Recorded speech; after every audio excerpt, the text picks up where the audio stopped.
Elisabeth Borne, nommée première ministre en France, c'est la deuxième fois qu'une femme occupe cette fonction. La nouvelle chef du gouvernement a dit qu'il fallait agir plus vite et plus fort face aux défis climatiques et écologiques. Pas de grands bouleversements politiques au Liban après les élections législatives. Le nouveau Parlement restera dominé par les partis traditionnels. Le vote a eu lieu hier sur fond de crise économique majeure. L'envol des salaires des grands patrons aux États-Unis. Les 9 premiers dirigeants d'entreprises américains ont touché au minimum une rémunération totale de 50 millions de dollars par an. Le masque n'est plus obligatoire en extérieur au Japon depuis aujourd'hui. C'est la première fois depuis le début de la pandémie que le dispositif sanitaire est allégé dans ce pays. En France, Elisabeth Borne a été nommée première ministre par Emmanuel Macron. C'est la deuxième femme qui accède à ce poste. Elle a dédié sa nomination à toutes les petites filles et les a encouragées à suivre leurs rêves. Elisabeth Borne devra mettre en œuvre la planification écologique promise par le président français. Elle a déclaré qu'il fallait agir plus vite et plus fort face aux défis climatiques. Sa nomination met en tout cas un terme à un suspense qui a duré plus de 3 semaines. Valérie Gasse. Finalement, le suspense se termine par une annonce sans surprise. Emmanuel Macron a choisi Elisabeth Borne, celle dont le nom avait été parmi les premiers à circuler, celle qui cochait le plus de cases dans le portrait robot qu'Emmanuel Macron avait donné pour le poste, fibre sociale, productive, environnementale. Emmanuel Macron tient aussi enfin son engagement de nommer une femme à Matignon et c'était une attente forte, plutôt techno que politique, mais qui a une solide expérience des rouages gouvernementaux puisqu'elle a été ministre pendant la totalité du quinquennat. D'abord au transport, puis à la transition écologique et au travail, et enfin une femme de gauche qui a collaboré notamment avec Ségolène Royal. Objectif, rassurer l'aile gauche de la Macronie sans effrayer la droite qui représente le socle électoral du président. Emmanuel Macron l'a préféré notamment à une autre personnalité, elle de droite, Catherine Vautrin, ex-ministre de Jacques Chirac, plus clivante, contre laquelle il y avait eu une levée de boucliers ces derniers jours dans la majorité. Emmanuel Macron a choisi une première ministre qui ne lui fera pas d'ombre. Elisabeth Borne est très discrète, ce qui laisse penser que c'est le président qui mènera la bataille des législatives. Les combats s'intensifient dans l'est de l'Ukraine. Il y a eu au moins 10 morts ce lundi lors de bombardements à Sévrodonetsk, dans le Donbass. C'est ce qu'annoncent les autorités ukrainiennes. La ville est presque complètement encerclée par les forces russes. Et conséquence de la guerre en Ukraine, Anne, la Suède a officiellement annoncé aujourd'hui sa candidature à l'OTAN. Elle imite ainsi la Finlande, qui a confirmé dimanche sa volonté d'intégrer l'Alliance Atlantique. La Russie a prévenu qu'elle réagirait si des infrastructures militaires de l'OTAN étaient déployées dans ces deux pays. Mais la Turquie s'oppose pour le moment à l'arrivée de la Finlande et de la Suède dans l'OTAN. Il faut que tous les membres de l'Alliance soient d'accord pour qu'une candidature soit acceptée. Le Liban attend les résultats définitifs des élections législatives. Le scrutin s'est déroulé hier, même si les résultats officiels n'ont pas encore été publiés. La composition du nouveau Parlement est déjà connue.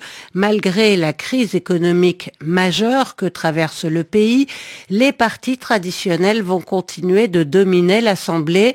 Le mouvement indépendant qui dénonce la corruption des responsables de ces partis a réussi à faire élire une douzaine de candidats.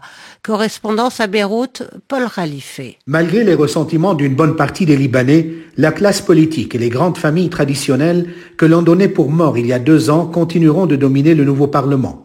2 grands vainqueurs se dégagent de ce scrutin, même si aucun d'eux n'a obtenu à lui seul une nette majorité parlementaire. Le Hezbollah et son allié Amal ont réussi à rafler la totalité des 27 sièges chiites, ce qui leur confère une totale exclusivité sur la représentation de cette communauté dans le système confessionnel libanais. Autre vainqueur, les forces libanaises de Samir Jaja, ennemi juré du Hezbollah et allié de l'Arabie Saoudite. Avec une vingtaine de sièges, il détient désormais le plus important bloc parlementaire chrétien dans la Chambre. Et cela au détriment du courant patriotique libre fondé par Michel Aoun qui voit son bloc tomber à une quinzaine de sièges. La nouveauté de ce scrutin est l'entrée au Parlement de candidats issus du mouvement de contestation qui ont opéré des percées dans plusieurs circonscriptions. Leur bloc comptera entre 12 et 15 membres. Fait marquant de cette élection, le recul du vote sunnite dans les grandes villes, y compris Beyrouth. L'électorat de cette communauté a ainsi exprimé sa solidarité avec son leader, l'ancien Premier ministre Saad Hariri, poussé à une retraite politique anticipée par l'Arabie saoudite.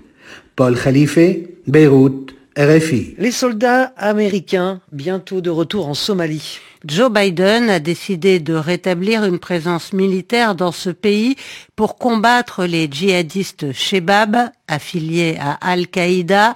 Le président américain répond ainsi à une demande de son ministère de la Défense.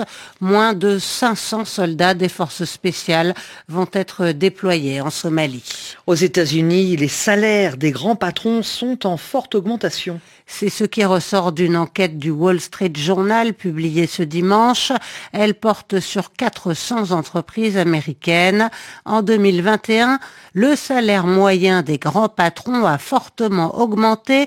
Il approche les 15 millions de dollars et c'est un record. Myriam Berber. Entre salaire, primes, avantages et stock options, la rémunération totale d'un grand PDG américain a bondi l'an dernier de 12%.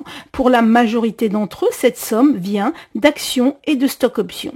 Les 9 premiers dirigeants ont touché au minimum une rémunération totale de 50 millions de dollars annuels. Les mieux payés viennent des technologies de l'information et des médias, deux secteurs qui ont profité du développement du numérique pendant la pandémie. Parmi eux, on retrouve les patrons du groupe de voyage Expedia, le géant des médias Warner Bros. Discovery, le groupe informatique Apple ou encore le patron de la banque JP Morgan Chase. Conséquence de ce nouveau record, le rapport entre le salaire des patrons et celui des employés a fortement augmenté. Les patrons ont en moyenne gagné 250 fois plus que leurs salariés en 2021 contre 238 fois l'année auparavant.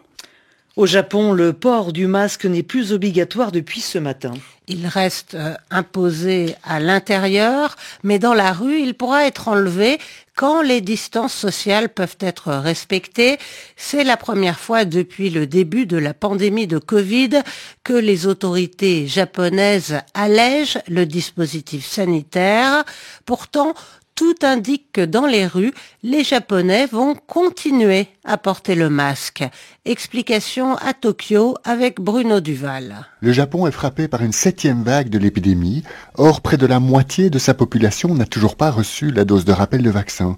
Malgré ce contexte sanitaire précaire, le port du masque est désormais facultatif sur la voie publique, ce qui déconcerte ces Tokyoïtes. Comme la plupart des jeunes, je n'ai pas encore reçu la 3e dose de vaccin. Donc même si Omicron n'a pas l'air d'être très dangereux pour les gens de notre âge, ça me semble plus prudent de ne pas baisser la garde.